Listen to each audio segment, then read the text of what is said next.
Welcome to the Beyond the Basics Bible Study Podcast. My name is Dan Snyder, and I am your host. Thank you so much for joining me for this episode of Beyond the Basics, where we are exploring the Bible from Genesis to Revelation, one chapter at a time.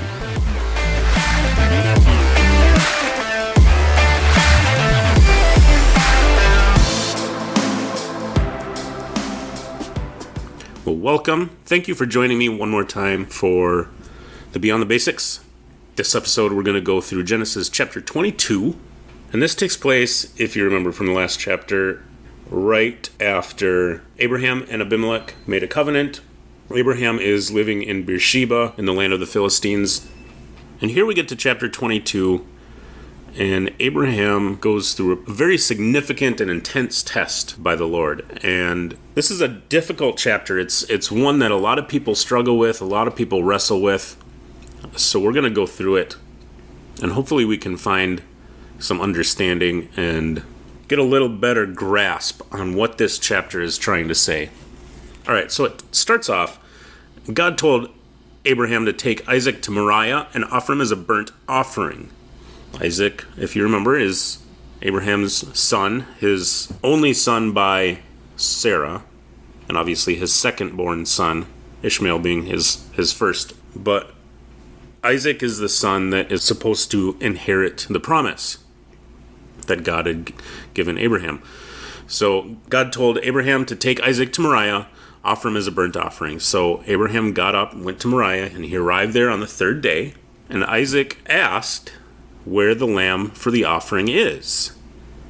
And if you've read this story, this is going to sound familiar. Abraham responded that God will provide the lamb for the offering. So they got to Moriah.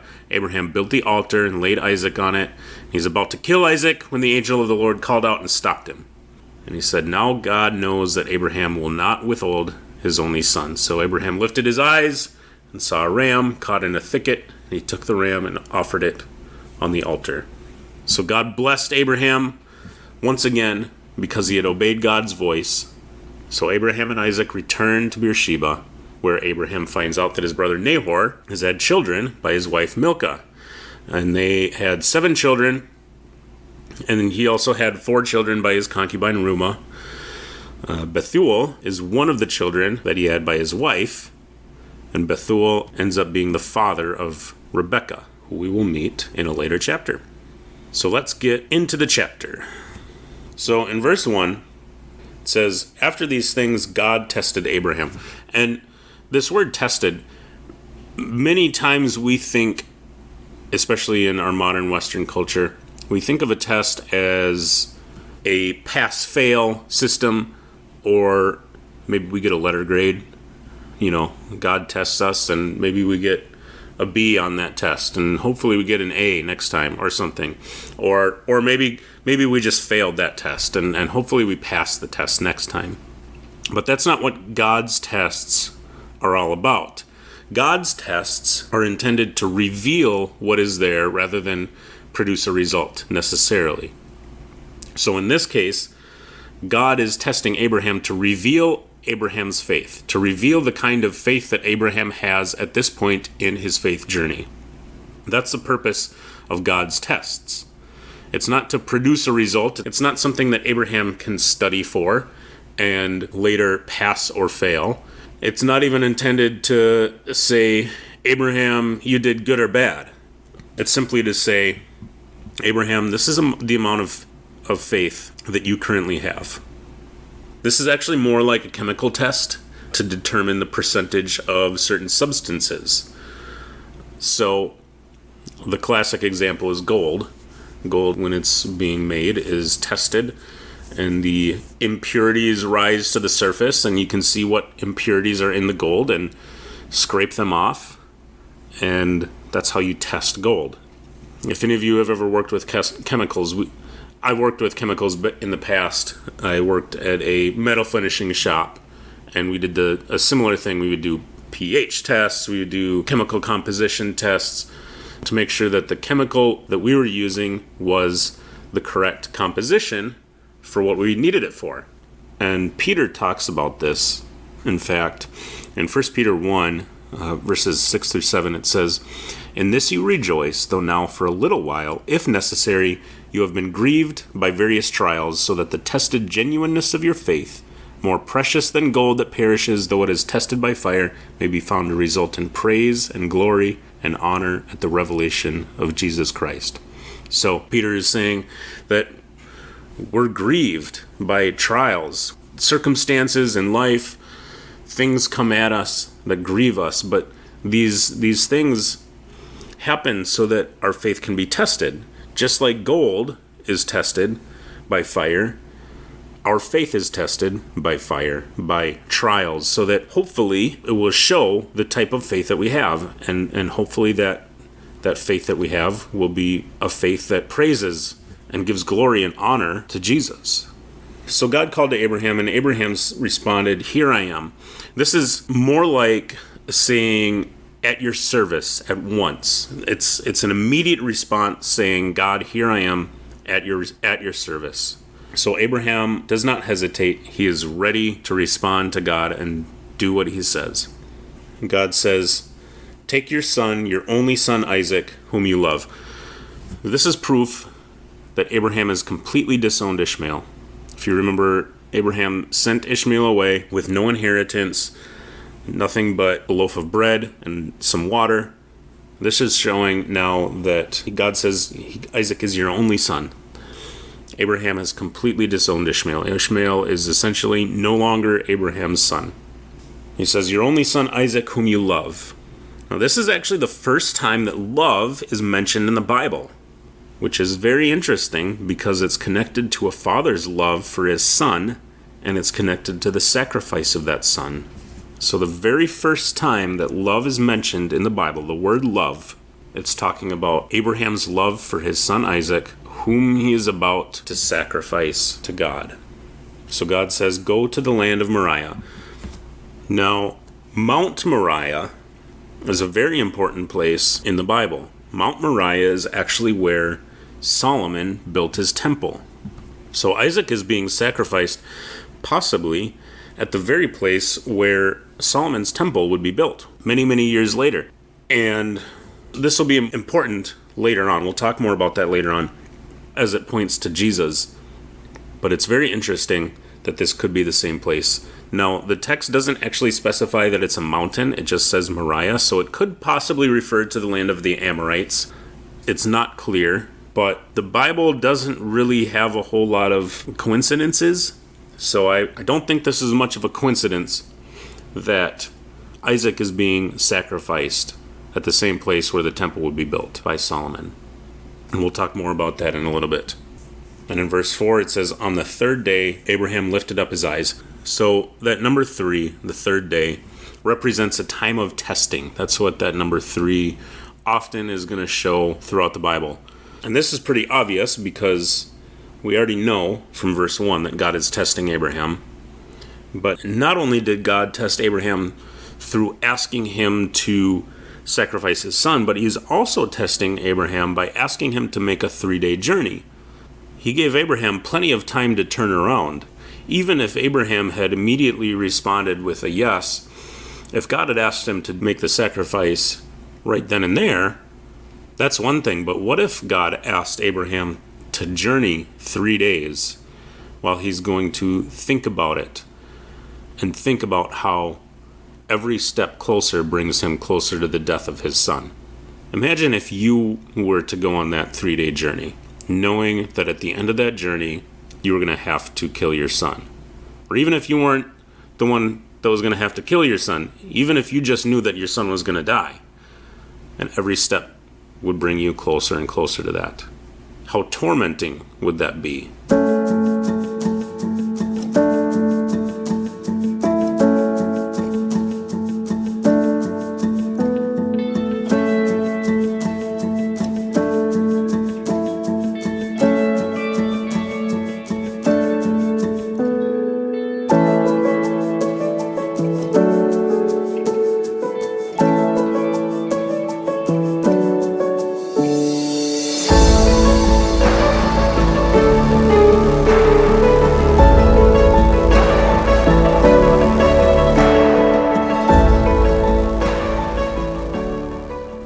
So in verse 5, after he had seen the place from afar, Abraham said to his young men, "Stay here with the donkey. I and the boy will go over there and worship and come again to you."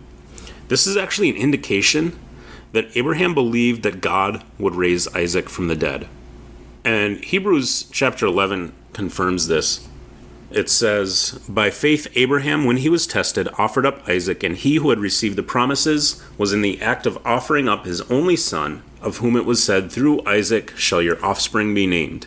He considered that God was able even to raise him from the dead, from which, figuratively speaking, he did receive him back." So what that's saying is that Abraham knew that God was asking him to do this for a reason, and he knew that God was capable of raising Isaac from the dead. And he knew that Isaac was the one that God had promised him, so he clearly knew that God was testing him. I think Abraham knew that God was trying to see if he would withhold his only son from God, if there was something that would keep him from surrendering everything to God. I think Abraham knew this was what God was trying to get at, and he also knew that God could raise Isaac from the dead. So he knew that if he went and obeyed God, that there was a chance that Isaac would be raised. So going down to verse 9, when they came to the place of which God had told him, Abraham built the altar there and laid the wood in order and bound his son Isaac and laid him on the altar. So Abraham reached out his hand and took the knife to slaughter his son, but the angel of the Lord called to him from heaven. So this word angel also means messenger. And I know we've talked about this several times already in this podcast. And I'm going to reiterate it again, probably just about every time that the angel of the Lord pops up, because I think it's very important to see this evidence that the angel of the Lord is also God himself, and is God in human form. And I think as a Protestant, and many Protestants kind of take this for granted, that it's a pre-incarnate Jesus, or that the angel of the Lord is God, but not everyone that reads this will take this for granted. In verse 12, the angel of the Lord speaks as distinct from God. He says, "Do not lay your hand on the boy or do anything to him, for now I know that you fear God." So that sounds like this angel of the Lord is distinct from God. He's separate from God. He's speaking about God in the third person. But then in verses 16 through 18, he speaks as God. He says, "By myself I have sworn, declares the Lord, because you have done this and have not withheld your son, your only son, I will surely bless you, and I will surely multiply your offspring as the stars of heaven and as the sand that is on the seashore. And your offspring shall possess the gate of his enemies, and in your offspring shall all the nations of the earth be blessed, because you have obeyed my voice." So he's speaking as God. So this is evidence that the second person of the Trinity is appearing to Abraham right here. So in verse 12, the angel of the Lord says, "Do not lay your hand on the boy or do anything to him, for now I know that you fear God, seeing you have not withheld your son, your only son, from me, just as God has not withheld his only son from us." We're going to get more into this in the segment when we point this whole chapter to Jesus, but this is very, very clear reference to what God did for us in not withholding his only son from us, Jesus. So in verse 13, Abraham lifted up his eyes and looked, and behold, behind him was a ram, caught in a thicket by its horns, and Abraham went and took the ram and offered it up as a burnt offering instead of his son. So God still required a sacrifice. It's not like there was no longer a sacrifice that was needed, but God provided the substitute for the sacrifice. Are you hearing the language that is pointing us to Jesus? It's all over the place. There's going to be so much. I'm going to recap everything. I'm going to point out probably 10 or 12 different things that point us to Jesus in this chapter. There's a lot of them, but this is one of them. God required a sacrifice. The requirement for the sacrifice, just like with the law given on Mount Sinai, required a sacrifice to cleanse the sins of the people, to atone for their sins. The sacrifice was still required, but God provided the substitute in Jesus. So, continuing in verse 16, He says, "By myself I have sworn, declares the Lord, because you have done this and have not withheld your son, your only son." This is the third time God actually calls Isaac your son, your only son.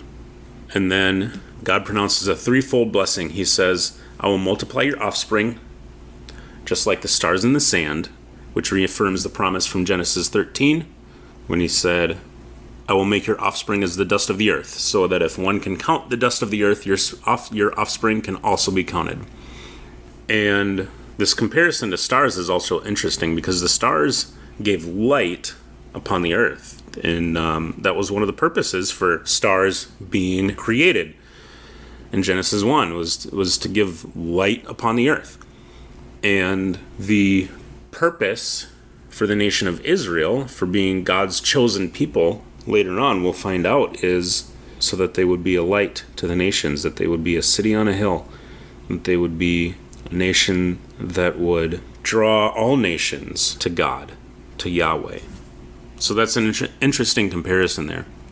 So the second blessing God gives Abraham is that your offspring will possess the gate of his enemies.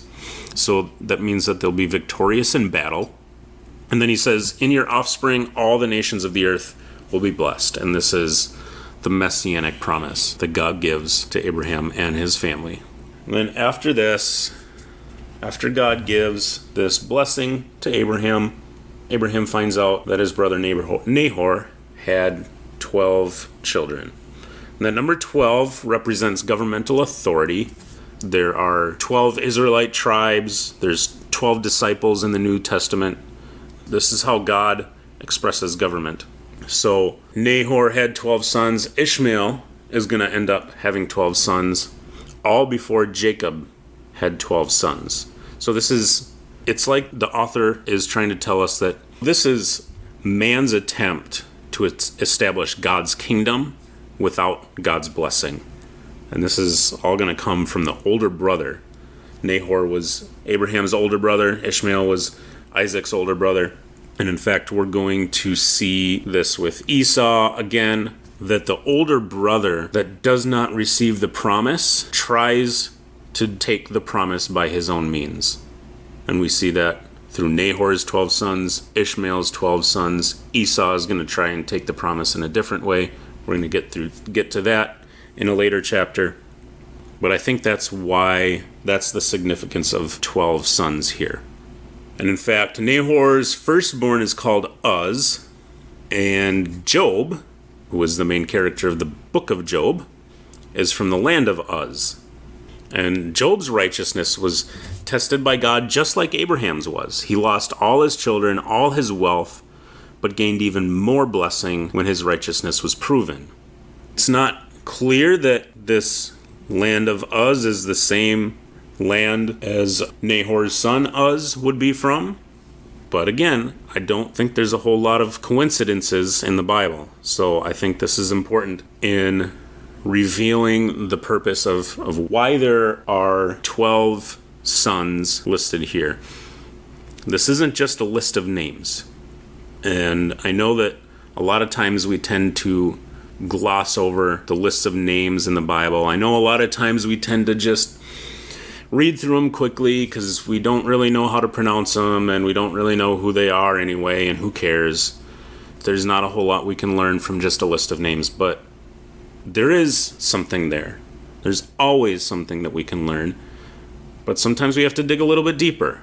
And here we find out that Nahor has a son called Uz, and that's where Job is from. And Job was tested just like Abraham was in a lot of the same ways. He lost his children, lost everything, but his righteousness was proven, and so he got everything back.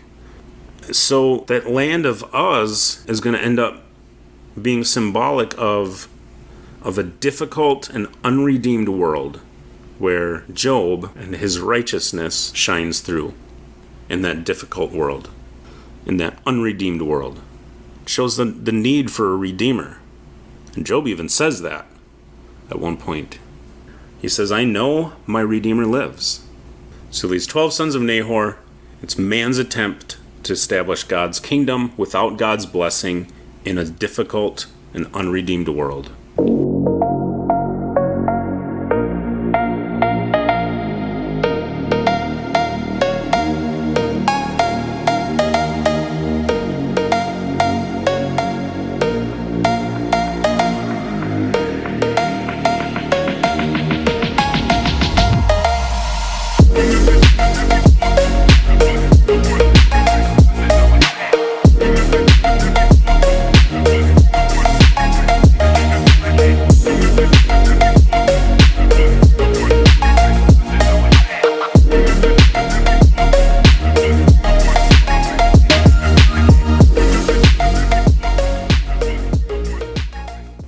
what is the purpose of this story?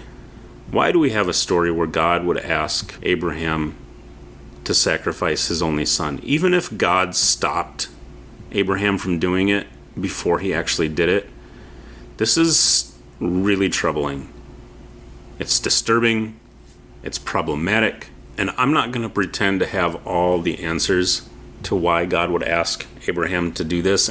But I do have a couple thoughts that hopefully can help us come to terms with this chapter a little bit better. I think we're always going to wrestle with this chapter. We're always going to struggle with why would God ask Abraham to do such a thing. This chapter should always disturb us. But that doesn't mean that we should reject God because of it. What it means is that we should come near to God and ask him, what do you want to teach me about who you are? So my first thought on the purpose of this story is that Abraham's life was really up and down in terms of obeying God. We've been through a lot of those ups and downs already.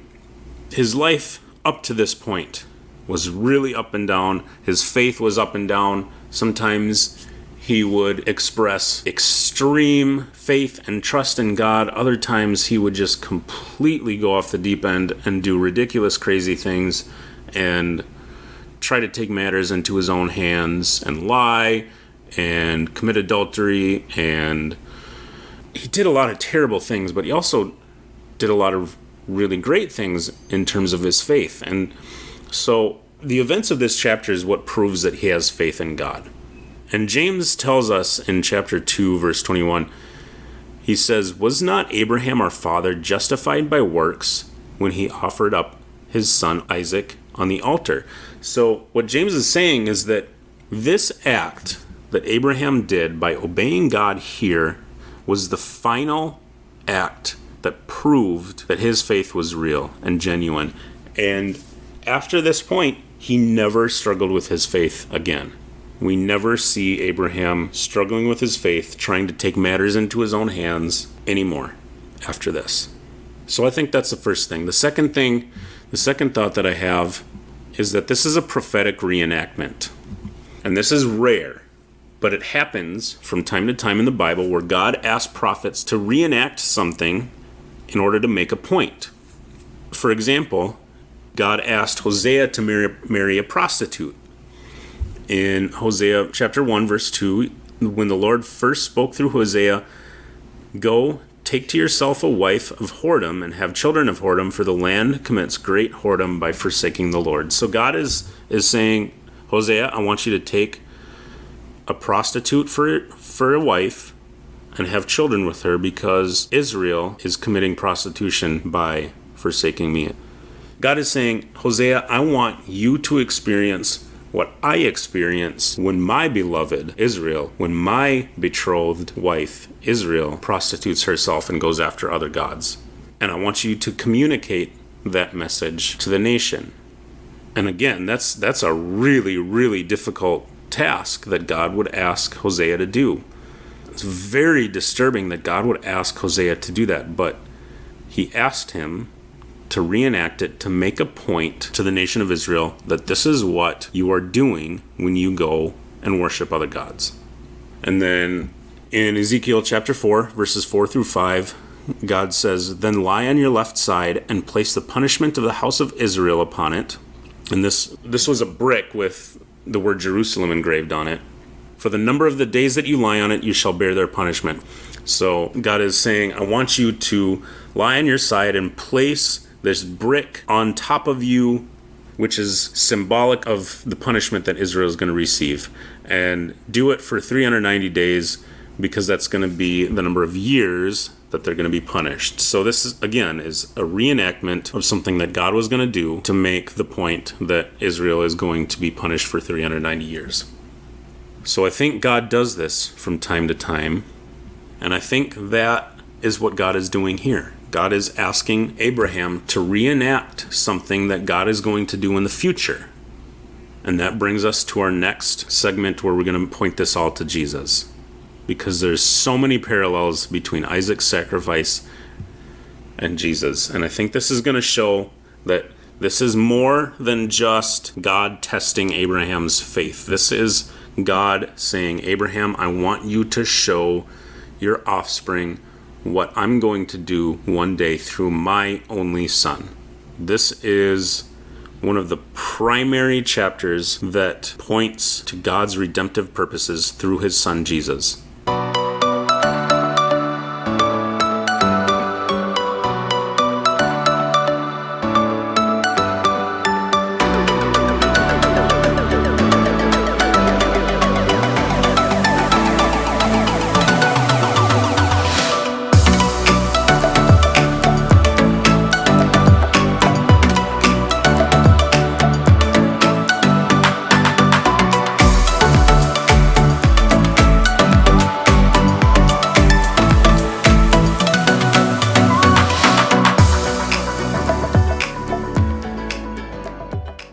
So first, as I've mentioned several times already, Isaac was Abraham's only son, and Jesus is God's only begotten son. Isaac was loved by his father, and Jesus was loved by his father. Third, Isaac was offered by his father. Jesus was also offered by his father. Isaiah 53, verse 10 says, "Yet it was the will of the Lord to crush him." This is talking about the suffering servant. This whole chapter, Isaiah 53, if you're familiar with it, is all pointing to the coming Messiah. It says, "Yet as it was the will of the Lord to crush him, he has put him to grief. When his soul makes an offering for guilt, he shall see his offspring. He shall prolong his days. The will of the Lord shall prosper in his hand." So both Isaac and Jesus were offered by their father as an offering. Isaac was a burnt offering, and Jesus was a burnt offering. Ephesians 5:2 says, "And walk in love as Christ loved us and gave himself up for us, a fragrant offering and sacrifice to God." That language, fragrant offering and sacrifice, that's speaking of the burnt offering, which was a pleasing aroma to the Lord. Another one here, Isaac was offered on a mountain, and Jesus was crucified on a hill. Now this isn't explicit in Scripture, but it's commonly thought, and it follows the theme of the Bible. Mark 15:22 says, "And they brought him to the place called Golgotha," which means place of a skull.